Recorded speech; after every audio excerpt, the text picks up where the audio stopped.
चलिए स्टार्ट करते हैं हम लोग करंट अफेयर्स, है ना। और आज तारीख हो जाता है, कितना तारीख है आज? 10 जून 2025। तो 10 जून 2025 से जितने भी करंट अफेयर्स बनेंगे हम लोग बातचीत करेंगे सभी करंट अफेयर्स पे, ठीक है। कुछ दिनों से आप लोगों को जो है करंट अफेयर्स नहीं मिल पा रहा था वीडियो फॉर्म में, जो वीडियो देख रहे हैं उनके बारे में बातचीत कर रहा है, तो उन लोगों को जो है आज से करंट अफेयर्स डेली मिलता रहेगा, ठीक है।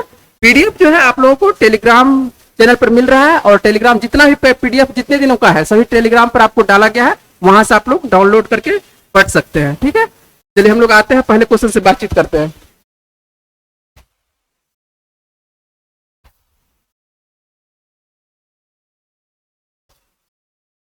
क्या बोले?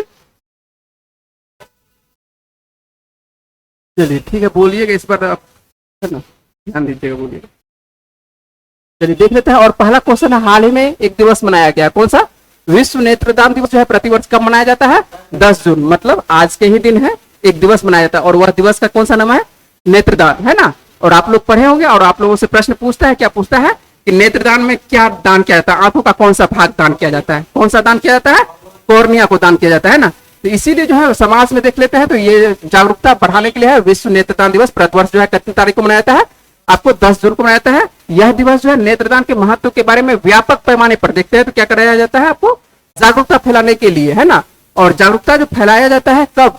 ये लोगों की मृत्यु के बाद, है ना, लोगों की मृत्यु के बाद जो है अपनी आंखें कह सकते हैं कि दान करने की शपथ दिलाने के उद्देश्य से मनाया जाता है। नेत्रदान की पूरी प्रक्रिया बेहद आसान है, जो मात्र कितने मिनट में? 15 से 20 मिनट में ये पूरी हो जाती है ना। लेकिन ये कब? मृत्यु के पश्चात, 6 घंटे के पहले ये होना चाहिए। यदि मृत्यु किसी की हो जाती है तो उसके बाद जो है ये 6 घंटे के अंदर में कॉर्निया को ले लिया जाता है। और इसके लिए जो है एक अप्लाई करना पड़ता है, बैंक में क्या करना पड़ता है? अप्लाई करना पड़ता है। जो मान के चलिए, इसमें आप बोल रहे थे क्या करना पड़ेगा? ये चेंज कीप के बारे में, ये बोलिएगा आप। चलिए ठीक है, तो याद रहेगा नेत्रदान दिवस, है ना। तो नेत्रदान दिवस सिंपल है, नेत्रदान दिवस आपको एक बार करके देख लीजिए कहां पर क्या करना है ना। चलिए देख लेते हैं, मान लेते हैं कि पेन से लिखे, ठीक है। और उसके बाद क्या करना है? किस पर है क्लीन? हाँ।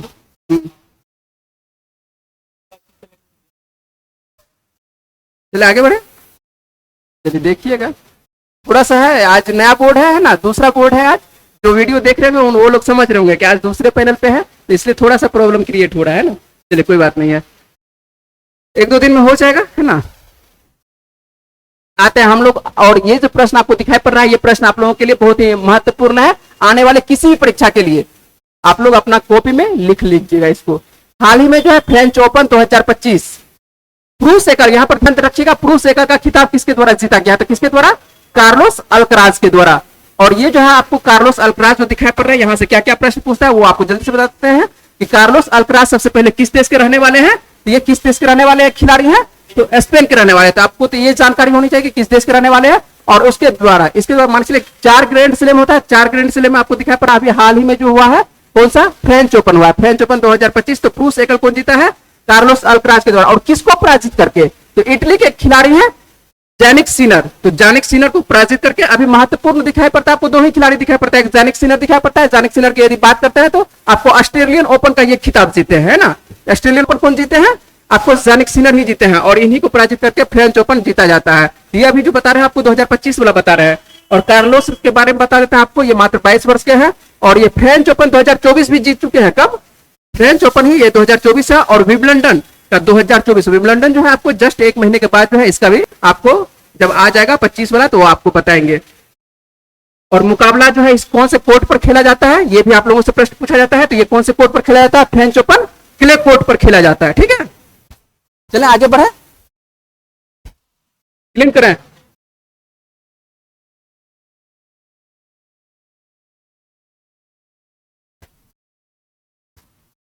चलिए, तो ये जो आपको तस्वीर दिखाई पड़ रहा है यही है, कौन है? कार्लोस अल्कराज है ना। और कार्लोस अल्कराज को आपको ध्यान रखना है ये किस देश के खिलाड़ी हैं और कौन कौन सा प्राइज जीते हैं। तो 2024 और 2025 वाला फ्रेंच ओपन किसके द्वारा जीता गया है? कार्लोस अल्कराज के द्वारा। विंबलडन 2024 वाला भी किसके द्वारा? कार्लोस अल्कराज के द्वारा। 2025 वाला जब आएगा, कब आएगा 25 वाला? आपको जून जुलाई जुलाई के मान चलिए के आसपास में आपको विंबलडन आते हुए दिखाई पड़ेगा। हम लोग चलते हैं अगले प्रश्न पर।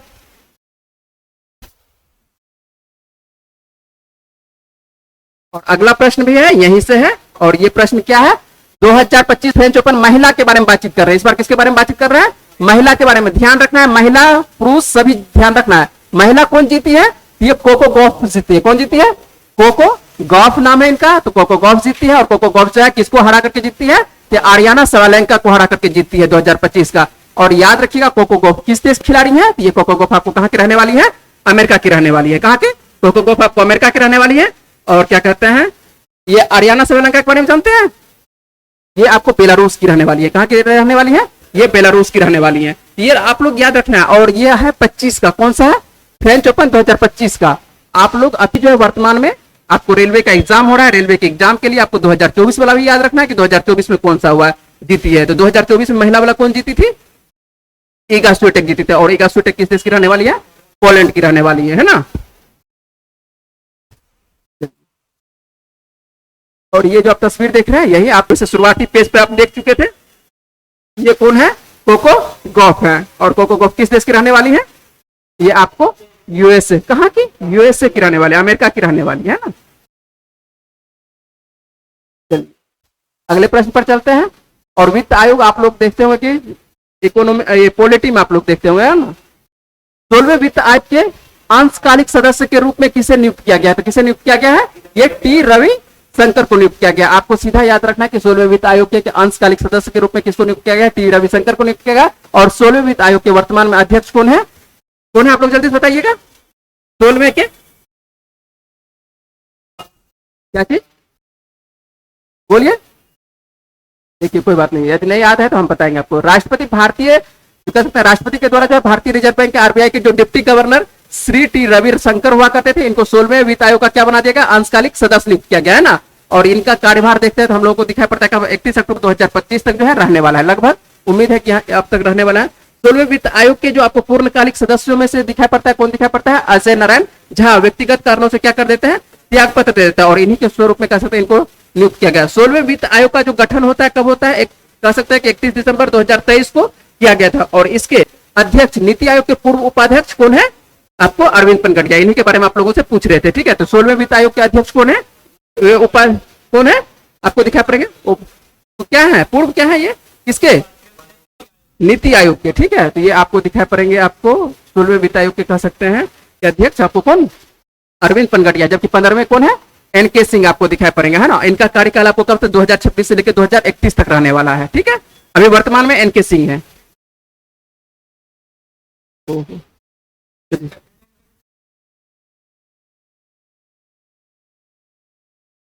और ये जो आपको दिखाई पड़ रहा है यही है आपको अंशकालिक सदस्य, है ना, टी रविशंकर, ठीक है। चलिए आगे चलते हैं हम लोग।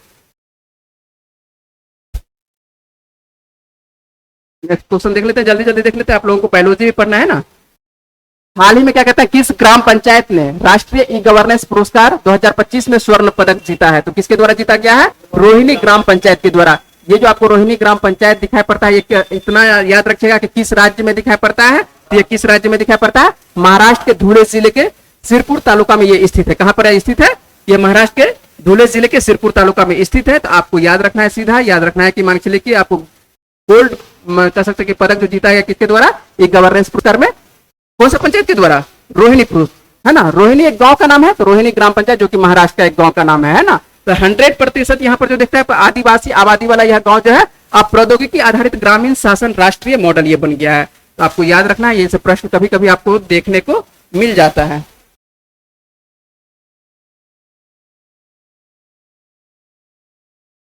ये आप एक रोहिणी गांव का लिया गया तस्वीर, तो याद रहेगा किस राज्य में रहने वाला है ये रोहिणी गांव? हाँ, ये आपको महाराष्ट्र राज्य, ठीक है। धुले जिला है, ये जिला है ना। धुले क्या है? जिला है। चलिए आगे चलते हैं हम लोग। क्या बोले? चलिए, श्रीनगर और कटरा नाम सुने हैं? श्रीनगर और कटरा का जब वैष्णो देवी मंदिर जाते होंगे तो कटरा का आप लोग नाम सुनते होंगे। तो श्रीनगर और कटरा के बीच में जो है वंदे भारत सेवा का जो उद्घाटन किसके द्वारा किया गया है? हाल ही में प्रधानमंत्री नरेंद्र मोदी के द्वारा किया गया है। तो जम्मू कश्मीर में जो कनेक्टिविटी को बेहतर बनाने की दिशा में जो है एक बड़ी कह सकते हैं कि किया गया है। और यहाँ पर जो व्यक्ति के द्वारा कह सकता है कि यात्रा किया जाता है क्या चीज का? माता वैष्णो देवी का है ना पर्यटन स्थल है, तो यहाँ पर क्या कहते हैं ज्यादा जाता है, इसलिए क्या कहते हैं वंदे मातरम। कौन सा? वंदे भारत। आपको एक्सप्रेस ट्रेन दिखाई पड़ती है, सेवा शुरू किया गया है कहाँ से कहाँ तक के लिए? श्रीनगर से कटरा के द्वारा, ठीक है।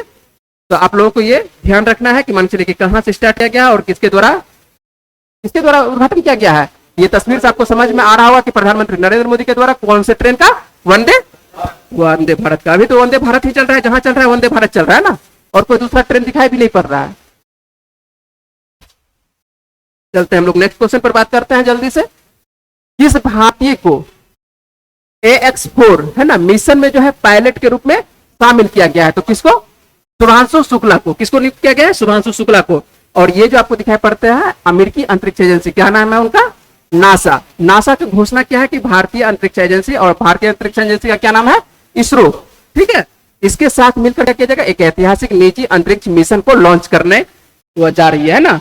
लगता है कि आज ही करने के जा रही थी, आप किया गया या नहीं किया गया ये अभी तक पता नहीं है ना, लेकिन हो सकता है कि कर दिया गया होगा। इस मिशन का नाम जो है आपको क्या है? Axiom mission 4। और इसीलिए क्या लिखा हुआ है? शॉर्ट में लिखा हुआ है AX, और AX मतलब आप समझ चुके होंगे AX का मतलब क्या? एक्सियोम मिशन लिखा हुआ है, जो एक्सियोम स्पेस कंपनी के द्वारा क्या किया जाता है? संचालित। और इसी का पायलट के रूप में किसको नियुक्त किया गया है? भारतीय शुभांशु शुक्ला को नियुक्त किया गया है ना। ये एक्सियोम का है, आपको ये इसी को लॉन्च करने की उम्मीद थी आज। अब देखिए आज किया गया या नहीं किया गया, आप बता सकते हैं। किया गया आज लगभग सुबह 8 बजे के आसपास था, अभी तक न्यूज हम देखे नहीं है, तो ठीक है लगभग हमको लगता है कि लॉन्च कर दिया गया होगा। और पायलट के रूप में कौन है? भारतीय पायलट कौन है? शुभांशु शुक्ला है ना। चलिए ये सब क्वेश्चन आप लोग करंट अफेयर में देखिए, 10 मिनट का करंट अफेयर का क्लास रहता है, ये आप देख लीजिएगा तो आपके लिए आसान थोड़ा सा रहेगा, है ना। हाल ही में किसे LIC का अंतरिम CEO और MD नियुक्त किया गया? किसे नियुक्त किया गया है? आपको सतपाल भानु को नियुक्त किया गया है। ये सब प्रश्न आपको देखने को मिलता होगा। LIC का अंतरिम CEO और MD हाल ही में किसे को नियुक्त किया गया है? सतपाल भानु को नियुक्त किया गया। और ज्यादा पढ़ने की जरूरत नहीं है, मान के चलिए यदि आप पढ़ना चाहते हैं तो आपके लिए PDF है, तो आप ध्यान रखिएगा। ज्यादा पढ़ने की जरूरत नहीं, सीधा है आपको याद रखना है कि LIC का CEO किसको नियुक्त किया गया? किसको नियुक्त किया गया है? सतपाल भानु को नियुक्त किया गया है ना। और ये जो आप तस्वीर देख रहे हैं यही है सतपाल भानु नियुक्त है, और इन्हीं को LIC समझ में आ रहा है कि LIC का CEO और MD इनको नियुक्त किया गया है, ठीक है।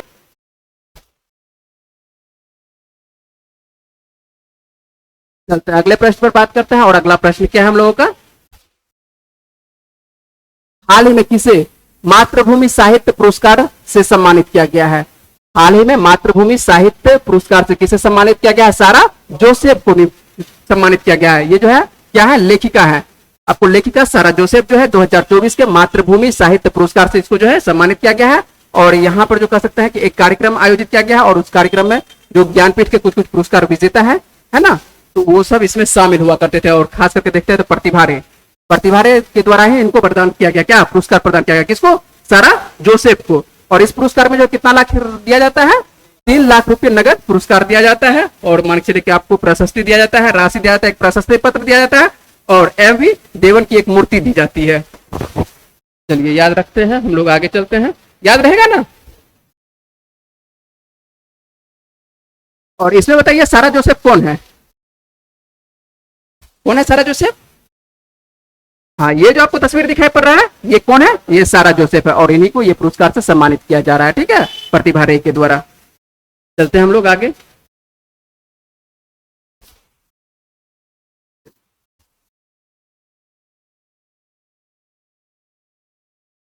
और नेक्स्ट क्वेश्चन हम लोग के सामने में है, हाल ही में क्या है? कौन सा भारत की पहली महिला राज्यपाल सहायक उपायुक्त कह सकते हैं उपायुक्त नियुक्त हुई है ना। तो ये आप लोगों के लिए इंपॉर्टेंट रहेगा, मनीषा पाठी के बारे में, है ना। ये कह सकते हैं कि भारतीय दूतावास अधिकारी मनीषा पाठी तो जो है भारत की पहली महिला गवर्नर की सहायका कंपनी, जो लैंगिक आपको प्रतिनिधित्व के क्षेत्र में कह सकते हैं कि ऐतिहासिक उपलब्धि है, और गवर्नर की सहायक कंपनी के रूप में इसको नियुक्त किया गया है। तो ये आपको याद रखना है।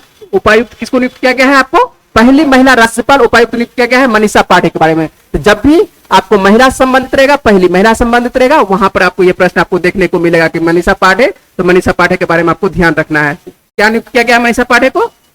राज्यपाल की क्या है? राज्यपाल की सहायक पहली उपायुक्त है ना, और इनको पहली है ऐसा। और ये कह सकता है कि क्या लैंगिक प्रतिनिधित्व करते हुए दिखाई पड़ रही है ना कि महिला का। आपको ध्यान रखना है इसके बारे में। किसके बारे में? मनीषा पाठे के बारे में। और ये देखिए, ये जो आप तस्वीर देख रहे हैं यही है मनीषा पाठे। ठीक है, चित्र इसलिए आप लोगों को दे देते हैं कि कम से कम आप लोग कहीं पर भी पेपर सब देखते हैं तो कम से कम आपको समझ में आना चाहिए कि ये कौन है ना। ये जो दिखाई पड़ रही है ये क्या है? मनीषा पाठी है ना। चलते हैं हम लोग। तो ये हम लोगों का था आज का करंट अफेयर। हम जो है आप लोगों से कुछ प्रश्न पूछते हैं। हम लोग जैसे देख लेते हैं कि पिछले वीडियो में कुछ आप लोगों को जैसे प्रश्न पूछे थे कि 51वां G7 शिखर सम्मेलन 15 से 17 जून 2025 को कब से बात कर रहे हैं? 15 से 17 जून 2025 को कहां पर आयोजित किया जाएगा? ये प्रश्न आप लोगों को करवा चुके हैं। कहां पर किया जाएगा? कनाडा। कनाडा, सब जगह कनाडा ही है, ऑप्शन में है ना। तो कनाडा है, तब कहां पर? कनाडा में, है ना। तो ये कहां पर किया जाएगा? अल्बर्टा में किया जाएगा। यदि आप पीडीएफ को अच्छे से पढ़े होंगे, आप लोगों को पीडीएफ मिल रहा है ना, यदि आप पीडीएफ अच्छे से पढ़े होंगे तो आपको उसमें आपको ये प्रश्न देखने को मिला होगा। तो ये अल्बर्टा कनाडा में कौन सा? ये G7 का कौन सा है? G7 है। ठीक है, 51वां G7 शिखर सम्मेलन जो है 15 से 17 जून 2025 को। ठीक है, आज कितना तारीख है? 10 है। तो आने वाले दिनों में जो है G7 का शिखर सम्मेलन होने वाला है। और G7 शिखर सम्मेलन में क्या कहते हैं, हम लोगों के जो प्रधानमंत्री हैं हो सकते हैं कि जाने वाले हैं। और आप लोगों को यदि G7 के बारे में पता नहीं है तो पिछले वीडियो में आपको या पीडीएफ में कर सकते हैं कि आपको मिल जाएगा, है ना, पूरी जानकारी मिल जाएगा पीडीएफ में। चलते हम लोग जो ये क्या था पिछले वीडियो का प्रश्न। ठीक है, हम लोग आज का प्रश्न देख लेते हैं। और आज का प्रश्न क्या है? आज के ही वीडियो से होगा। ठीक है, क्योंकि वीडियो आपको लंबे दिनों से बना नहीं रहते, इसलिए क्या कहते हैं आज के वीडियो से ही आप लोगों को दे दिया है। हाल ही में 2025 फ्रेंच ओपन महिला एकल खिताब किसने जीता है? तो इसका वीडियो का आपको देना है, कहां पर जवाब देना है? जो वीडियो देख रहे हैं उनको देना है, कमेंट बॉक्स में जवाब देना है। ठीक है, यदि आप लोगों को वीडियो अच्छा लगेगा तो वीडियो को क्या करना है? लाइक करना है, सब्सक्राइब करना है चैनल को, है ना।